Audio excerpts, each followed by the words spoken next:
इस संत की, जिसके जेल में रहते हुए भी करोड़ों लोग जुड़ रहे हैं और नाम दीक्षा लेकर सभी दुखों को दूर करके सर्व सुख प्राप्त कर रहे हैं।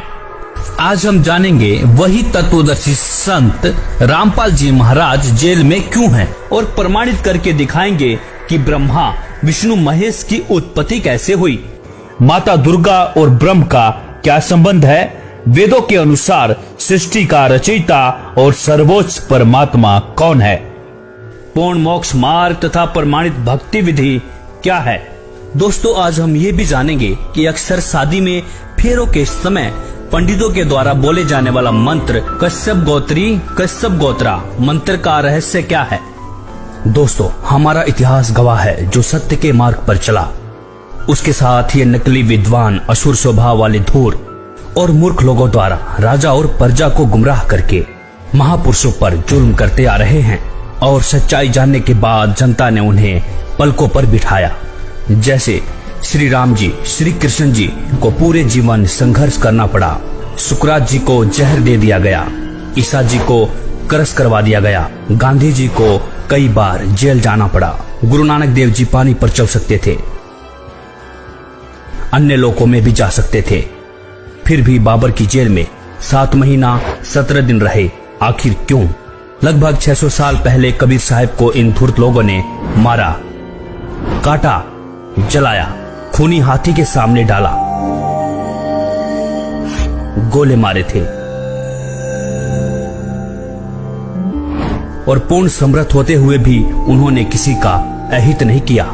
उसी प्रकार अब संत रामपाल जी को सत्य बोलने का इनाम दिया जा रहा है, लेकिन सत्य को कुछ दिन दबाया जा सकता है, मिटाया नहीं जा सकता। और वो समय अब आने दो जब जनता जवाब मांगेगी कि हमारे धर्म ग्रंथों में लिखा क्या है और हमें इन नकली विद्वानों ने अब तक बताया क्या है। तब छिपने को जगह भी नहीं मिलेगी। और रही बात संत रामपाल जी की जेल की, तो जिसकी बात की उसकी इसीलिए सी बात, जिसके पास ताकत होती है सरकार उसने करती है, क्यों यहाँ पर कहे कि हम क्या करेंगे, भाई ये करना चाहिए वो करना चाहिए, बस कहे करके दिखाए। संत रामपाल जी और आर्य समाजियों के बीच सत्यार्थ प्रकाश और पवित्र वेदों को लेकर आध्यात्मिक ज्ञान चर्चा न्यूज़पेपरों के माध्यम से शुरू की गई। लेकिन जब संत जी के तर्कों का जवाब आर्य समाजी देने में असमर्थ रहे तो आर्य समाजियों ने ज्ञान का उत्तर ज्ञान से न देकर हिंसा का रास्ता अपनाया और अनेक मिथ्या कहानी बना करके जनता व मुख्यमंत्री को भ्रमित करके सन 2006 में क्रोथा आश्रम पर आक्रमण कर दिया और संत रामपाल जी पर झूठे मुकदमे बनाकर जेल में डाल दिया गया। तो उसी समय से संत रामपाल जी अपने ऊपर लगे आरोपों की सीबीआई जांच की मांग कर रहे हैं, लेकिन आज तक जांच नहीं हुई। आखिर क्यों? मैं चाहता हूं कि कोई अपने आप को आर्य समाजी कहने लग जाए, इससे वो आर्य समाज के लोग नहीं हो जाते। यदि उनके वाणी और चरित्र में वो बात नहीं है तो मैं उनको आर्य समाजी नहीं मानता। जिस प्रकार की भड़काऊ भाषा बोल रहे हैं, जिस तरह का भड़काऊ काम वो कर रहे हैं, कानून अपने हाथ में लेकर क्रोथा कांड करवा दिया गया।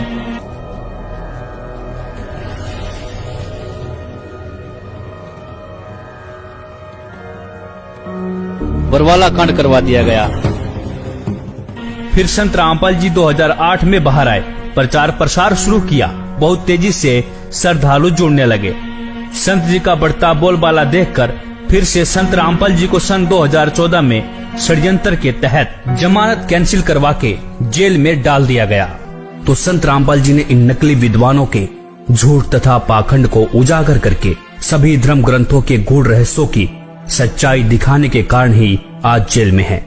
इसी संदर्भ में कबीर साहब जी ने भी कहा था, 5000 और 500 जब कलयुग बीत जाए, महापुरुष फरमान तब जग तारन को आए, जो मम संत सत उपदेश दृढ़ावे, वाके संग सभी राड बढ़ावे, या सब संत महंतन की करनी, धर्मदास में तो से वर्णी। अर्थात जो मेरा संदेश वाहक संत होगा उसके साथ संत महंत ईर्षा, झगड़ा और विरोध करेंगे, यह भी उस पूर्ण संत की मुख्य पहचान होगी।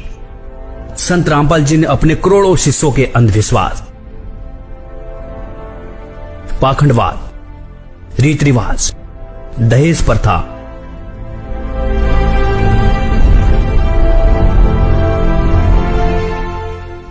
नशाखोरी, मांसाहार, आन उपासना तथा जाति धर्म आदि सामाजिक बुराइयों को पूर्ण रूप से समाप्त कर दिया है। और संत जी ने कहा है, जीव हमारी जाति है, मानो धर्म हमारा, हिंदू मुस्लिम सिख ईसाई धर्म नहीं कोई न्यारा। और इसके साथ ही संत रामपाल जी ने सन 2012 में विश्व के सभी धर्म गुरुओं को आध्यात्मिक ज्ञान चर्चा के लिए आमंत्रित किया था और कई धर्म गुरुओं की सच्चाई से भी रूबरू करवाया था। ये सिद्ध भी किया था कि इन सभी गुरुओं की भक्ति विधि शास्त्र विरुद्ध है। और गीता जी के अध्याय 16 के श्लोक 23 में भी लिखा है कि शास्त्र विधि को त्याग कर मनमाना आचरण करने से साधक को कोई भी लाभ नहीं मिलता है। कबीर साहिब जी ने भी कहा था, कबीर करनी तज कथनी कथे अज्ञानी दिन रात, कुकर जो भोकत फिरे सुनी सुनाई बात। गरीब कथनी के सूरे घने कथे अटम्बर ज्ञान, बाहर जवाब आवे नहीं लीद करे मैदान। जिस समय जाकिर नायक ने विश्व के सभी धर्म गुरुओं को शास्त्रार्थ के लिए खुला चैलेंज किया था, तब कोई भी धर्म का ठेकेदार सामने नहीं आया जो जाकिर नायक की चुनौती को स्वीकार कर सकता था।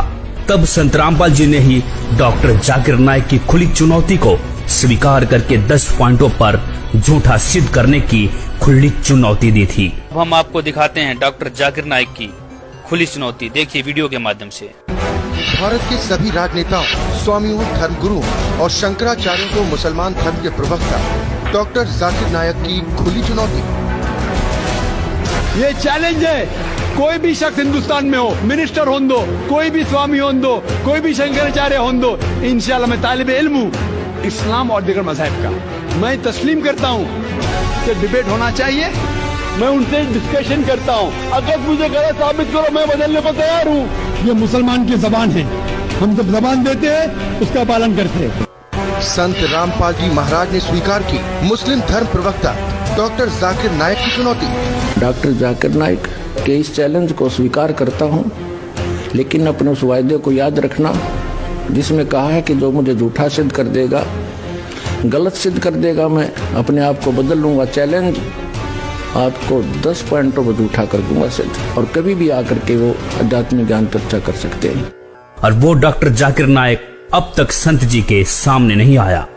अब परमात्मा ने आके विकल्प बताया, वो हमने सुना नहीं, क्योंकि नकलियों ने सुनने नहीं दिया। नकली गुरुओं ने जो आज भी पंजे अड़ाना चाहते हैं, लेकिन अब इनके पंजे उखड़ जाएंगे, अब नहीं टिक पाएंगे, क्योंकि जनता शिक्षित है कि और ज्ञान सब ज्ञान डी, कबीर ज्ञान सो ज्ञान, और जैसे घोड़ा तोब कायम करता चले मैदान। और जो लोग कहते हैं कि संत रामपाल जी हिंदू विरोधी हैं, उन्हीं संत रामपाल जी ने ही इन धर्म के ठेकेदारों की लाज बचाई थी और यह सिद्ध किया कि सभी देवी देवता अपनी अपनी शक्ति के आधार पर स्वामी हैं, प्रभु हैं, भगवान हैं, साहब हैं। जैसे हमारे देश में MP, मंत्री, मुख्यमंत्री, प्रधानमंत्री, राष्ट्रपति हैं। अब मंत्री या मुख्यमंत्री को कोई राष्ट्रपति कहे, वो व्यक्ति महामूर्ख है, और ज्ञानी और अज्ञानी में यही अंतर है। दोस्तों, वास्तविकता ये है, संत रामपाल जी हिंदू विरोधी नहीं हैं। संत रामपाल जी तो धर्म ग्रंथों की वास्तविक सच्चाई दिखाकर शास्त्र अनुसार साधना सच्चे मंत्रों के आधार पर बताते हैं, और श्री ब्रह्मा जी, विष्णु जी, महेश जी, गणेश जी, दुर्गा जी, ब्रह्म, परब्रह्म और पूर्ण ब्रह्म की प्रमाणित भक्ति विधि से साधना कराते हैं। शास्त्र अनुकूल साधना होने से साधक को सर्व सुख प्राप्त होते हैं, और इस भक्ति विधि से लाखों भक्तों को कैंसर, एड्स जैसी बीमारियों से जीवन दान मिल चुका है, और साधक इस विधि से पूर्ण मोक्ष का अधिकारी हो जाता है। अब हम प्रमाणित करके दिखाएंगे कि ब्रह्मा, विष्णु, महेश की उत्पत्ति कैसे हुई, माता दुर्गा और ब्रह्म का क्या संबंध है, और सर्वोच्च परमात्मा कौन है, पूर्ण मोक्ष मार्ग और प्रमाणित भक्ति विधि क्या है। प्रकाशित केवल हिंदी वाली में ब्रह्मा जी बता रहे हैं अपने पुत्र नारद को, ये संस्कृत शिवपुराण पृष्ठ 98 पे है। ये सब बताते हुए कि सृष्टि की रचना किसने की। यहाँ आ जाते हैं, जिस परब्रह्म के विषय में ज्ञान और अज्ञान से पूर्ण उक्तियों द्वारा इस प्रकार विकल्प किए जाते हैं, उसने कुछ काल के बाद, कुछ समय के बाद द्वितीय की इच्छा प्रकट की, उसके भीतर एक से अनेक होने के संकल्प उदित हुए। तब उस निराकार परमात्मा ने अपनी लीला शक्ति से अपने लिए एक मूर्ति की कल्पना की, और जो मूर्ति रहित परम ब्रह्म है उसकी मूर्ति कौन है। ये 100 पृष्ठ पर पढ़ रहे हम, 100 पृष्ठ पे भगवान सदाशिव हैं, ये काल है सदाशिव। अर्वाचीन और प्राचीन विद्वान उन्हीं को ईश्वर कहते हैं। उस समय एकाकी रहकर स्वेच्छा अनुसार विहार करने वाले उन सदाशिव ने अपने विग्रह से, अपने शरीर से स्वयं ही एक स्वरूप भूता शक्ति की सृष्टि की, जो उनके अपने श्रीअंग से कभी अलग होने वाली नहीं थी। उस पराशक्ति को प्रधान प्रकृति भी कहते हैं। उस दुर्गा को गुणवती माया बुद्धि तत्व की जननी और विकार रहित बताया गया है। वह शक्ति अंबिका कही गई है, उसी को प्रकृति दोबारा फिर कहा है। प्रकृति सर्वेश्वरी और त्रिदेव जननी नित्या और मूल कारण भी कहते हैं। सदाशिव द्वारा प्रकट की गई उस प्रकृति के 8 भुजाएं, ये प्रकृति दुर्गा को कहते हैं। कति स्पष्ट हो गया। वे जो सदाशिव हैं उन्हें परम पुरुष शिव शंभु और महेश्वर कहते हैं। 101 पृष्ठ पर हम चल रहे हैं। रुद्र संहिता, गीता प्रेस गोरखपुर से प्रकाशित। वे अपने सारे अंगों पर भस्म रमाए रहते हैं। उन काल रूपी ब्रह्म ने एक ही समय, ये काल रूपी ब्रह्म है, ये काल रूपी ब्रह्म, ये काल है। काल रूपी ब्रह्म ने एक ही समय शक्ति के साथ शिवलोक नामक क्षेत्र का निर्माण किया। अब मैं क्या बताना चाहता हूं आपको, वे प्रिय और प्रियतम रूप शक्ति और शिवा, ये पति पत्नी रूप में उस काशी में रहते हैं। देवर से एक समय उस आनंद मन में रमण करते हुए शिवा और शिव के मन में यह इच्छा हुई कि किसी दूसरे की पुरुष की भी सृष्टि करनी चाहिए, जिस पर यह सृष्टि संचालन का महान भार रखकर हम दोनों केवल काशी में रहकर स्वेच्छा अनुसार विचरे और निर्वाण धारण करें। शिव बोले, वत्स व्यापक होने से तुम्हारा विष्णु नाम विख्यात हुआ। भगवान ब्रह्मा जी कहते हैं, देवर से तत्पश्चात कल्याणकारी परमेश्वर सांब सदाशिव ने पूर्वोत्तर प्रयत्न करके मुझे अपने दाहिने अंग से उत्पन्न किया। जिस प्रकार विष्णु किया वैसे मैं किया, मेरा बेहोश कर दिया। पुण्यात्माओं, ये स्पष्ट हो गया कि दुर्गा को प्रकृति कहते हैं। श्रीमद् देवी भागवत सचित्र मोटा टाइप, केवल हिंदी, गीता प्रेस गोरखपुर। इसके तीसरे स्कंद में 123 पृष्ठ पे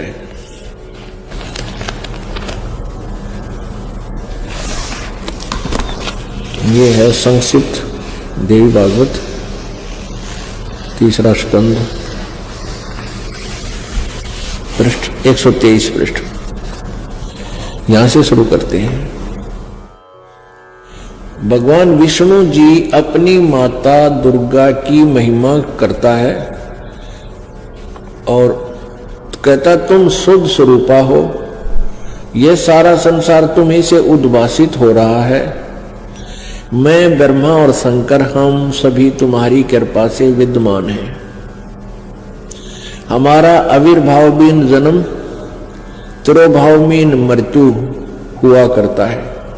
हमारा तो जन्म और मृत्यु, आविर्भाव और तिरोभाव होता है, अर्थात हम अविनाशी नहीं हैं। केवल तुम ही नित्य हो, तुम ही अविनाशी हो, जगत जननी हो, प्रकृति और सनातनी देवी हो।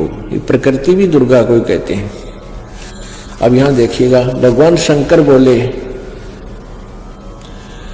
देवी यदि महाभाग विष्णु तुम्हीं से उत्पन्न हुए हैं, प्रकट हुए हैं, तो उनके बाद उत्पन्न होने वाले ब्रह्मा भी तुम्हारे ही बालक हुए।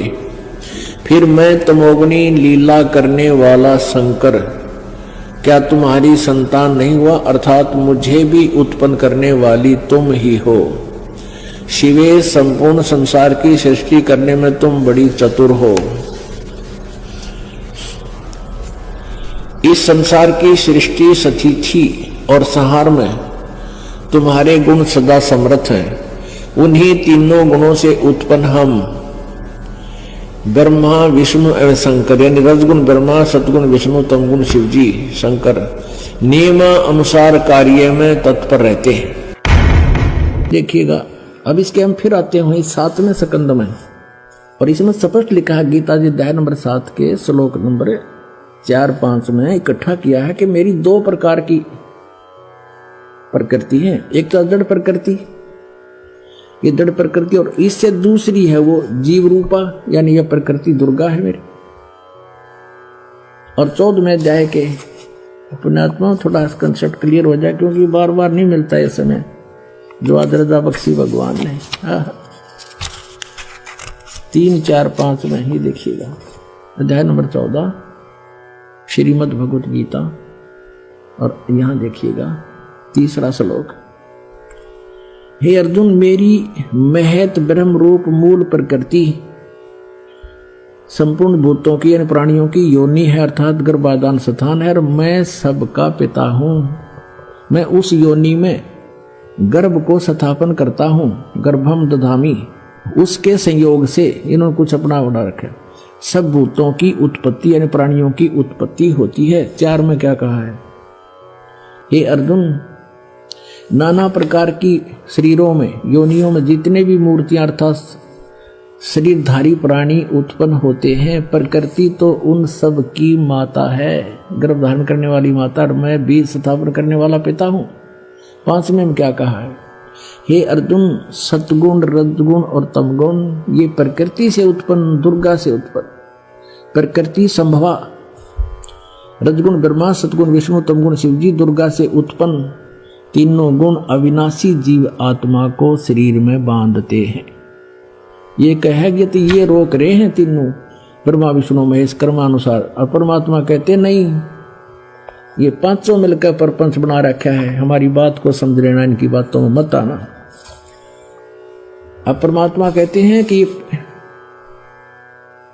इन 5 ने मिलकर ब्रह्मा विष्णु महेश माया दुर्गा और ये काल कहिए, इन 5 ने मिलकर ये प्रपंच बना रखा है। वाणी हमारी लइए, हमारे ज्ञान को गहराई से समझना। अब देखते हैं वेदों के अनुसार सृष्टि की रचना और माता दुर्गा अष्टंगी व ज्योति निरंजन ब्रह्म की उत्पत्ति किसने की? अथर्ववेद भाषा भाष्य, भाष्यकार है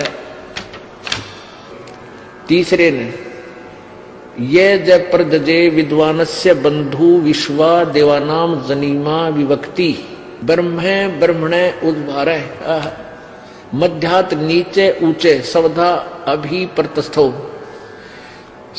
सर्वप्रथम देवताओं व ब्रह्मांडों की उत्पत्ति के ज्ञान को जिज्ञासु भगत का, विद्वानस्य जो बंधु यानी वास्तविक साथी अर्थात पूर्ण परमात्मा है, अपने निज सेवक को, अपने जनीमा अपने द्वारा सर्जन किए हुए को विभक्ति स्वयं ही ठीक ठीक विस्तार पूर्वक बताता है। अपने द्वारा रची सृष्टि को वो स्वयं ही बताता है कि ब्रह्म ने यानी पूर्ण परमात्मा ने मध्यात अपने मध्य से अर्थात सबद शक्ति से ब्रह्म है माने ब्रह्म क्षर पुरुष अर्थात काल को उद्भार माने उत्पन्न करके विश्व सारे संसार को अर्थात सब लोगों को ऊंचे ऊपर सतलोक आदि और नीचे परब्रह्म व ब्रह्म के सर्व ब्रह्मांड सबधा अपनी धारण करने वाली अभी आकर्षण शक्ति से प्रतस्थ दोनों को अच्छी प्रकार स्थापित किया। कति कंसेप्ट क्लियर। उस परमात्मा ने सबसे पहले अपने वहां एक शक्ति उत्पन्न की, उस से सब ब्रह्मांडों को ठहराया और फिर उस परमात्मा पूर्ण परमात्मा आप ही आकर अपने निज साथी को विशेष भगत को बताता है। वो अपने द्वारा रची हुई सृष्टि को स्वयं ही ठीक ठीक वर्णन करता है कि पूर्ण परमात्मा ने अपने मध्य से मध्यात अपने अंदर से अपनी सबद शक्ति से इस ब्रह्म काल की उत्पत्ति की। 5वें में लिखा है कि उसी मूल मालिक से अभी अग्रम सर्वप्रथम स्थान पर आष्ट्रय अष्टंगी अर्थात दुर्गा प्रकृति देवी जनु से माने उत्पन्न हुई। सैबुद्धिन्यात आष्ट्रय जनु से, आष्ट्रय माने अष्टंगी 8 भुजा वाली दुर्गा की उत्पत्ति हुई। अष्ट माने अष्टंगी माया दुर्गा अर्थात प्रकृति देवी की उत्पन्न हुई, क्योंकि नीचे के परब्रह्म और ब्रह्म के लोकों का प्रथम स्थान सतलोक है। यह तीसरा धाम भी कहलाता है। तस्य इस दुर्गा का भी मालिक यानी उसका भी पिता सम्राट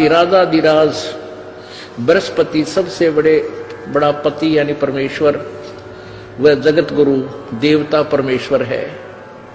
इसका भी पिता यानी मालिक, इस दुर्गा का भी मालिक वो परमात्मा ही है, जिससे सबका वियोग हुआ है। जो सबसे विमुख होकर आए हैं, वहां से बिछड़े हैं। अतः इसके बाद ज्योतिष माने ज्योत निरंजन अर्थात काल के, शुक्र माने बीज शक्ति से, जनिष्ठ दुर्गा के उदर से उत्पन्न होकर विप्रा भक्त आत्माएं, अलग से धूमंतु, धूमंत माने मनुष्य लोक और स्वर्ग लोक में ज्योति निरंजन के आदेश से दुर्गा ने कहा वसंतु, यानी स्वर्गलोक और पृथ्वी लोक पर निवास करो, निवास करने लगी। कति स्पष्ट कर रखा है। अब सातवें में कमाल किया कि वो कौन है, वो परमात्मा जो देव बंधु है, सबका साथी है, जिसने उस ऊपर के लोक रचे, नीचे के लोक रचे, दुर्गा की उत्पत्ति की, काल ज्योति निरंजन की उत्पत्ति की। वो है कौन? इस सातवें मंत्र में स्पष्ट कर दिया। वो कबीर देव है। अथर्वाणम पित्रम यानी जगत, अथर्वाणम माने निश्चल, अचल, अविनाशी है जो। पित्रम माने सबका पिता, देव बंधु, सभी पुण्यात्माओं का साथी। बृहस्पतिम जो सबसे बड़ा भगवान। नमसा यानी जो विधिवत साधना करने वाले को सुरक्षा के साथ। गच्छात माने वहां जो चले गए सतलोक में उनको ले जाने वाला। तो माने विश्वेशाम जनिता, यथा से कबीर देव न दभायत सवधावान। ये कबीर देव, ये कबीर देव, वो कबीर देव है, वो कबीर प्रभु है जो अथर्वाण माने अचल अविनाशी, पितरम माने जगत पिता, देव बंधु भक्तों का वास्तविक साथी अर्थात आत्मा का आधार। बृहस्पतिम जगत गुरु, बृहस्पति माने सबसे बड़ा ज्ञानदाता परमात्मा। चै तथा नमसा विनम्र पुजारी अर्थात विधिवत साधक को सुरक्षा के साथ गच्छात, सतलोक गए हुओं को सतलोक ले जाने वाला। विश्वेशाम यानी सर्व ब्रह्मांडों का की जनिता, रचना करने वाला अर्थात जगदम्बा अर्थात माता के गुणों से युक्त भी युक्त। न दभायत काल की तरह धोखा न देने वाले। स्वाधावान मन स्वभाव अर्थात गुणों वाला। यथा ज्यों का त्यों अर्थात वैसा ही वह, स माने वह, तो माने आप। कबीर देव है, कबीर देव, कबीर देव भाषा बिन होने से इसे हम कबीर साहब कहते हैं। वो कबीर साहब है। और ब्राह्मण जी ने सबसे पहले श्लोक ये बोला था कि काश्यप गोत्रा काश्यप गोत्री, बाण बाईताम स्वरूप बना दिए उसने। यो काश्यप गोत्रा और काश्यप गोत्री एक गोत्र के क्यों करो। इस तत्व ज्ञान से दास परिचित था, लेकिन उनको उस समय यह बताना उचित नहीं समझा, क्योंकि वो तो सारे फिर वो दूसरे ज्ञान से भरे हुए थे। तो मेरे वह बात समझ में आ गई रहे। सचमुच ये तो परमात्मा ने जो ज्ञान बताया उससे समझ में आती है। परमात्मा कहते हैं काश्यप गोत्रा काश्यप गोत्री पंडित शाखा लाया, और कोई तत्ववेत्ता ज्ञानी जाना यो बाण ब्याह घर लाया। कोई तत्वदर्शी संत ही जानता है कि बाण को ब्याह के घर लाया था। और इस आप किसी भी फेरे हम देख लियो, सबसे पहले ये पंडित ने बोलेंगे काश्यप गोत्रा काश्यप गोत्री, फिर और उठ पटांग बिराना के बोला करें। तो पहला श्लोक है इनका। अब परमात्मा की ये आगे जो लाइन है, पंक्तियां हैं, अब समझ में आएंगे आपके। क्या बताते हैं? माँ अष्टंगी पिता निरंजन, ये जम दारुण वंशन अंजन। पहले कीन निरंजन राई, ही पीछे से माया उपजाई। पहले ज्योति निरंजन को अंडे से उत्पन्न किया और पीछे दुर्गा का शरीर बनाया परमात्मा ने अपनी शब्द शक्ति से। और फिर दुर्गा के रूप को देख करके, सुंदरता को देख कर ये काल उसके ऊपर वशीभूत हो गया। ये 3 पुत्र उत्पन्न किए। क्या कहते हैं? ज्ञान बोध और बोध सागर में पृष्ठ नंबर 21 पर, धर्मदास ये जग बोराना, कोई ना जाने पद निर्वाणा। यही कारण मैं कथा पसारा, जग से कही एक राम नहीं आ रहा। ये राम है यहाँ पर। अब मैं तुमसे कहूं चिताई तेरे देवन की उत्पत्ति भाई। ज्ञानी सुने सो हृदय लगाई, मूर्ख सुने तो गम नहीं पाई। मां अष्टंगी पिता निरंजन, और ये जम दारुण वंशन अंदन। पहले कीन निरंजन राई, पीछे से माया उपजाई। कामदेव धर्मराय सताए, देवी को तुरंत खाए। पेट से देवी करी पुकारा, हे साहेब मेरा पुकारी, में साहेब मेरा करो बारी। धर्मराय को हिकमत कीना, नख रेखा से भग कर लीना। दुर्गा के स्त्री इंद्री नहीं थी, इसने अपने नाखूनों से बनाया। धर्मराय करे भोग विलासा, माया को रही तबासा।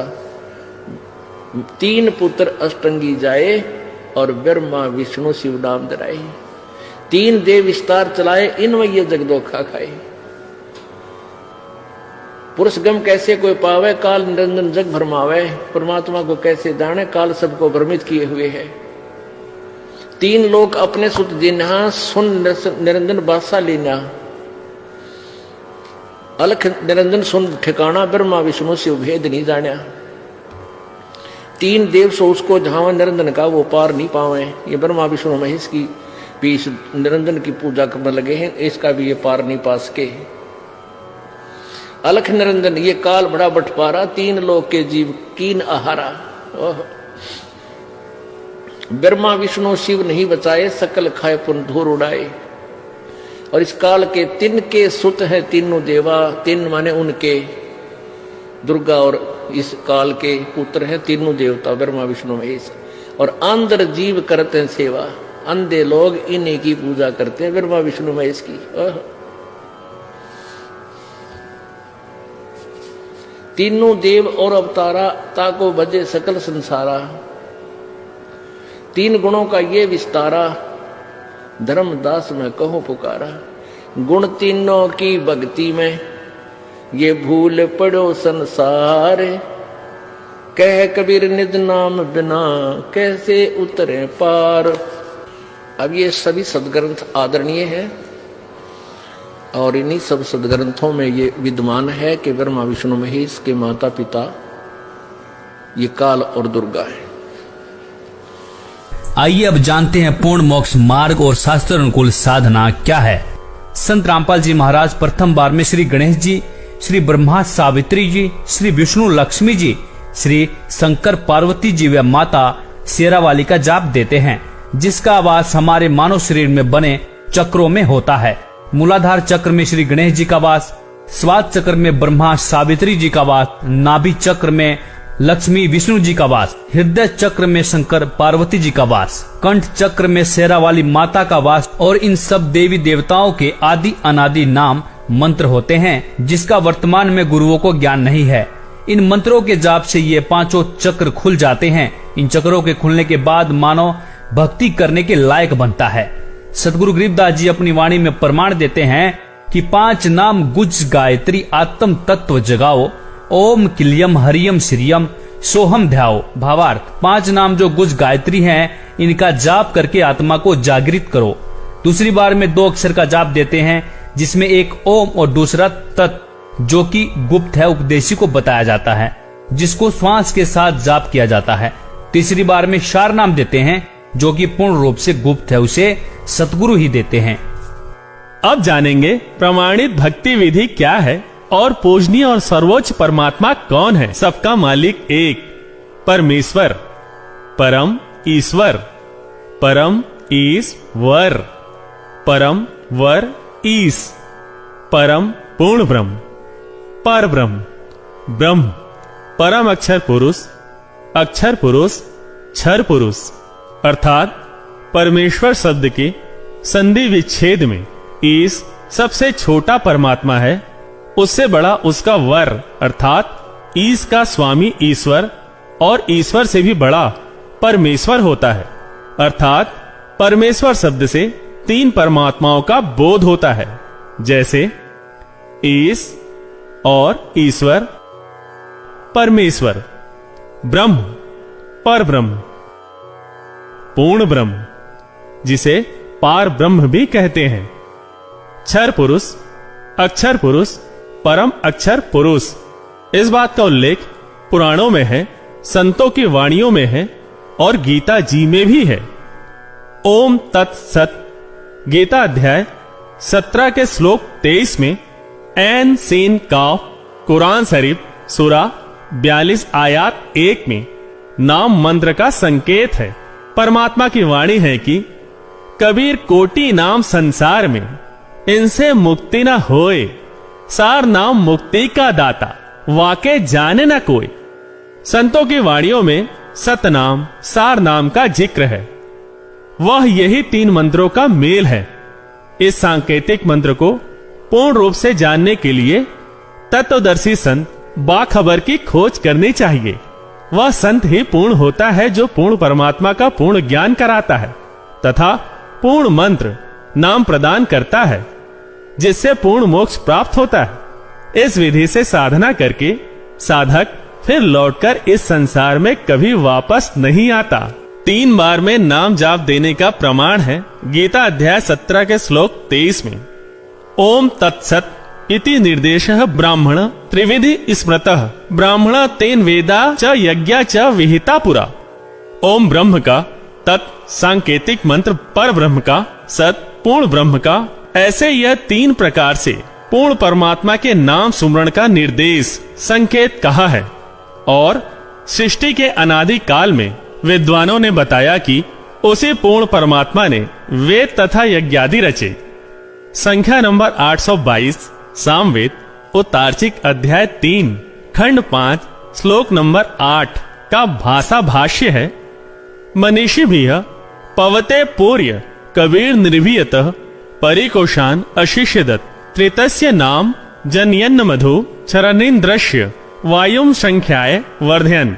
शब्दार्थ है सनातन अर्थात अविनाशी कबीर परमेश्वर मानव रूप धारण करके अर्थात गुरु रूप में प्रकट होकर हृदय से चाहने वाले श्रद्धा से भक्ति करने वाले भक्तात्मा को 3 मंत्र अर्थात नाम उपदेश दे के पवित्र करके जन्म व मृत्यु से रहित करता है तथा उसके प्राण अर्थात जीवन श्वासों को जो संस्कार वश गिनती के डाले हुए होते हैं को अपने भंडार से मित्रता के आधार से पूर्ण रूप से बढ़ाता है, जिस कारण से परमेश्वर के वास्तविक आनंद को अपने आशीर्वाद प्रसाद से प्राप्त करवाता है। उपरोक्त विवरण से स्पष्ट हुआ कि पवित्र चारों वेद भी साक्षी हैं कि पूर्ण परमात्मा ही पूजा के योग्य है। उसका वास्तविक नाम कबीर देव कबीर परमेश्वर है तथा 3 मंत्र के नाम का जाप करने से ही पूर्ण मोक्ष होता है। कबीर परमेश्वर जी भी 600 वर्ष पहले इन धर्म ग्रंथों की सच्चाई वाणियों के माध्यम से बताते थे। इन नकली मुल्ला पंडों ने अपने पाखंड को छिपाने के लिए परमेश्वर पर अनेकों जुल्म करवाए और अब संत रामपाल जी कबीर सागर के आधार पर ही सभी सदग्रंथों में सच्चाई दिखा रहे हैं और अब इन नकली संत महंतों को हजम नहीं हो रही है और ये अब नकली गुरु अपनी अज्ञानता को छुपाने के लिए राजा और जनता को भ्रमित करने की कोशिश कर रहे हैं, जबकि इनका आध्यात्मिक ज्ञान 0 है। इसीलिए संत रामपाल जी पर कीचड़ उछाल रहे हैं। लेकिन अब जनता पढ़ी लिखी समझदार है, इन सदग्रंथों को खुद पढ़ सकते हैं। और कबीर साहब जी कहते हैं कि जानबूझ साची तजे करे झूठ से ने, ताकि संगत हे प्रभु सौपन में भी ना दे। अर्थात सच्चाई जानकर भी झूठ को महत्व दे, ऐसे निकम्मे का संग सपने में भी न करें। धन्यवाद। इस पे आपकी क्या राय है? अपनी राय अवश्य दें। वीडियो अच्छी लगी हो तो लाइक, कमेंट और शेयर जरूर करें।